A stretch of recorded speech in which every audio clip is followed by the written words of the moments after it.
የአሜሪካው ፕሬዝዳንት ዶናልድ ትራምፕ በኤርትራ ላይ በሀገራቸው ተጥሎ የነበረው ማዕቀብ ለማንሳት በመወሰን በአፍሪካ ቀንድ ቀጣይ የተሻለ የብሔራዊ ደህንነት አጋራቸው ማን እንደሆነ በግልጽ ወደ ማስቀመጥ ተጠግተዋል። በዚህም አሜሪካ ከኢትዮጵያ ኤርትራን ከጠቅላይ ሚኒስትር አብይ አህመድ ፕሬዝዳንት ኢሳያስ አፈወርቂን እየመረጡ መሆኑም ታውቋል። አሜሪካና ኢራን ጦርነቱን በመግባቢያ ስምምነት ለመጨረስ መቃረባቸውም ተሰምቷል። ጤና ይስጥልን ኢትዮ ፍሮንቶች ነን። አብራችሁን ስትቆዩ እነዚህን ጉዳዮች በስፋትና በጥልቀት በመረጃና ትንታኔ ተሰማላችሁ። እስከዛው ቻናላችንን ሰብስክራይብ፣ ላይክ እና ሼር እያደረጋችሁ አብራችሁን ቆዩም።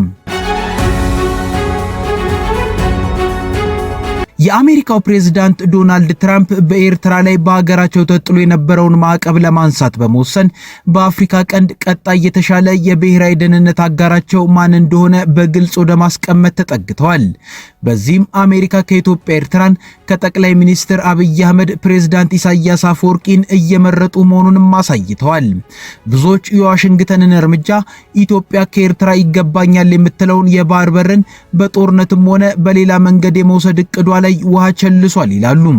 እርግጥ አሜሪካ በኤርትራ ላይ ጥላ የነበረውን ማዕቀብ ለማንሳት መወሰኗን የሚያሳዩ ሰነዶችን ጠቅሰው የዘገቡ ዓለም አቀፍ መገናኛ ብዙሃን አሜሪካ ኢትዮጵያ ከኤርትራ ላይ በጉልበት የባህር በርን ለማግኘት የምታደርገውን ጥረት እንደማትደግፍ ለኢትዮጵያ ባለስልጣናት ማሳወቋን ገልጸዋል።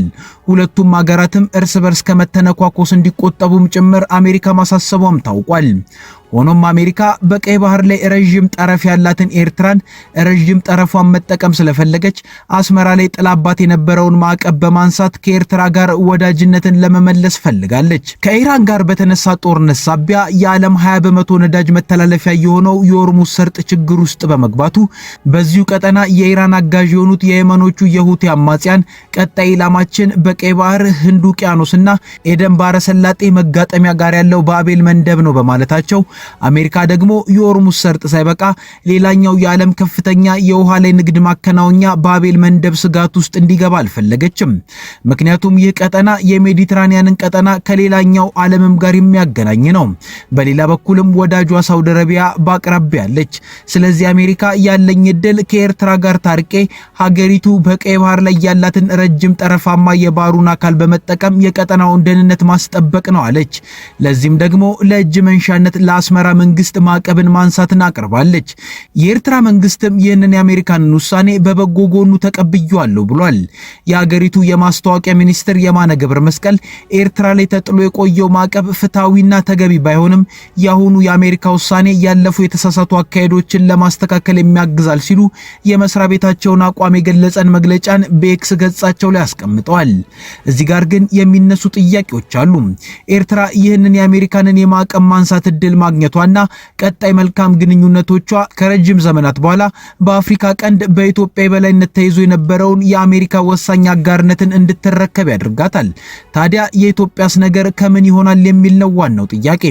ለመጀመሪያው ጉዳይ ቀላሉ መልሱ ኤርትራ የያዘችው የቀይ ባህር ነው።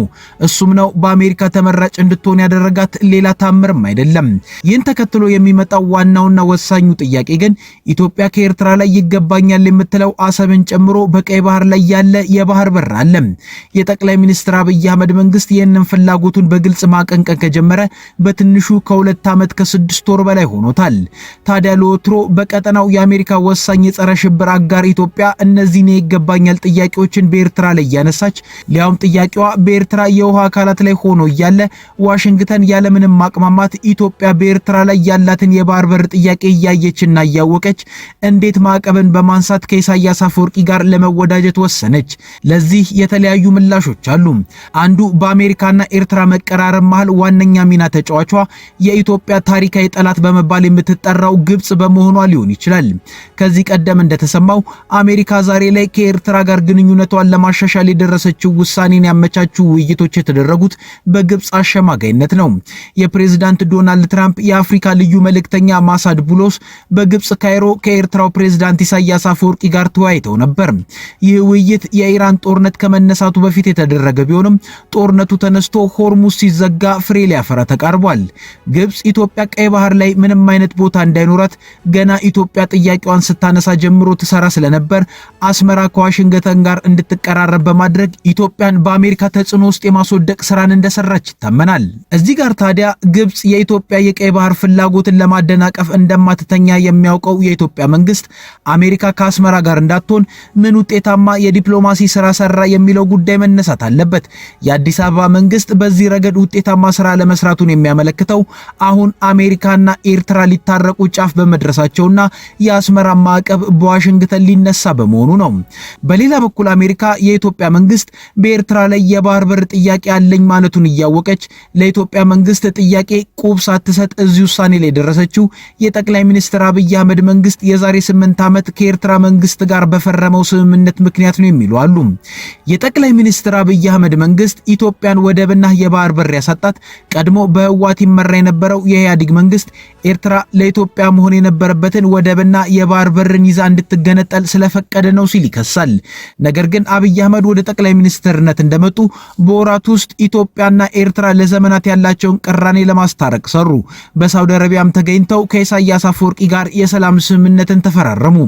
በሰላም ስምምነቱ ላይ ኢትዮጵያ ኤርትራ አሁን የያዘችው ሉዓላዊ ግዛት እንደምታከብር ተቀምጧልም ጠቅላይ ሚኒስትር አብይ አህመድን ፈርመውበታል።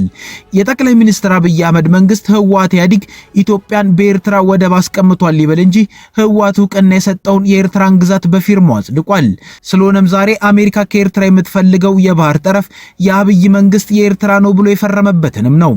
እናም ዛሬ ላይ የኢትዮጵያ መንግስት በዋሽንግተንና አስመራ ስምምነት ላይ ጥያቄን ቢያነሳ ተቀባይነት ላይኖረው ይችላል።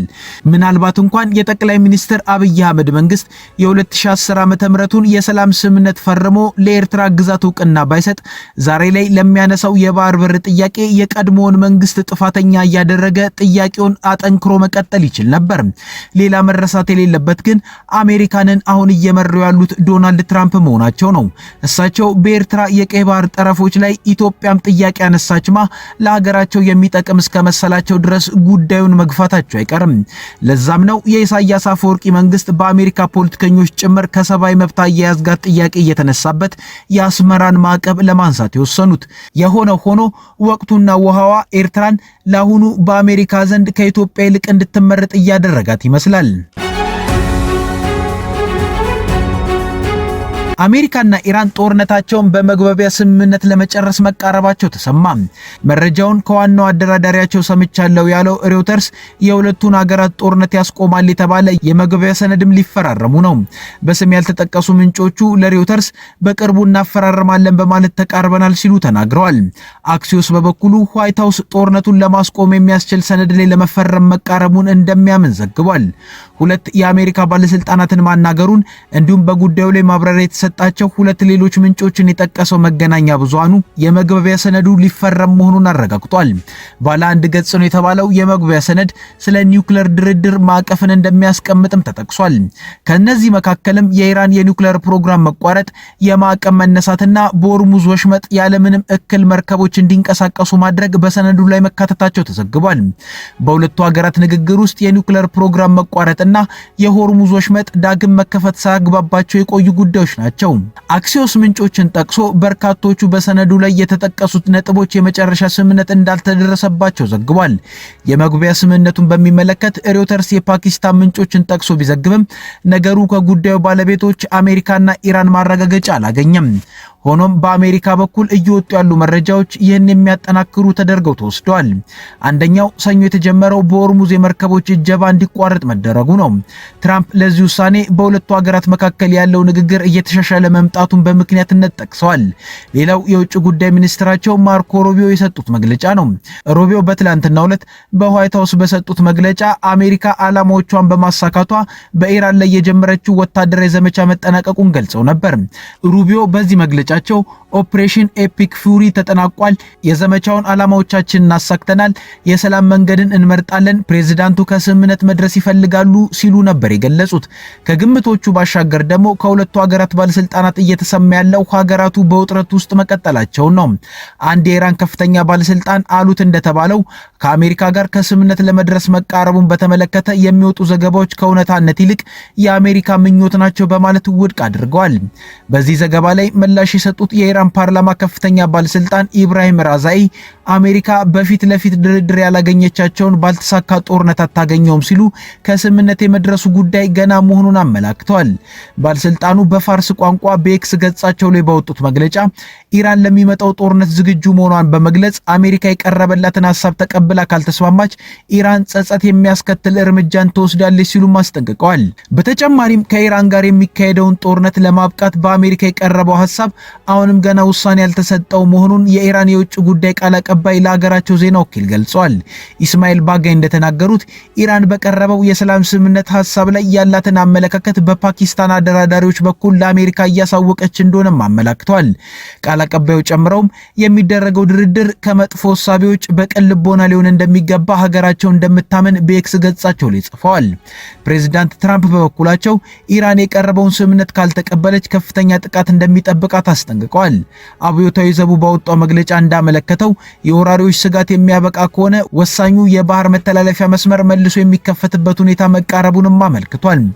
መግለጫው ጨምሮም የወራሪዎች ስጋት ሲያበቃ በአዲሱ አሰራር መሰረት በወሽመጡ በኩል የሚደረጉ ጉዞዎች ዘላቂና አስተማማኝ ይሆናሉ በማለት ኢራን ያወጣችው ወሽመጡን የማስተዳደር ደንብን ተግባራዊ እንደሚሆን ገልጿል። ይህ በእንዲህ እንዳለ ፕሬዝዳንት ትራምፕ በማህበራዊ ሚዲያ ገጻቸው ላይ ጦርነቱና የሆርሙዝ መዘጋት ከኢራን ጋር በሚደረስ ስምምነት እንደሚያበቃ፣ ነገር ግን ኢራን ከስምምነት የማትደርስ ከሆነ የቦምብ ድብደባው ተጠናክሮ ሊቀጥል ይችላል ሲሉ አስጠንቅቀዋል።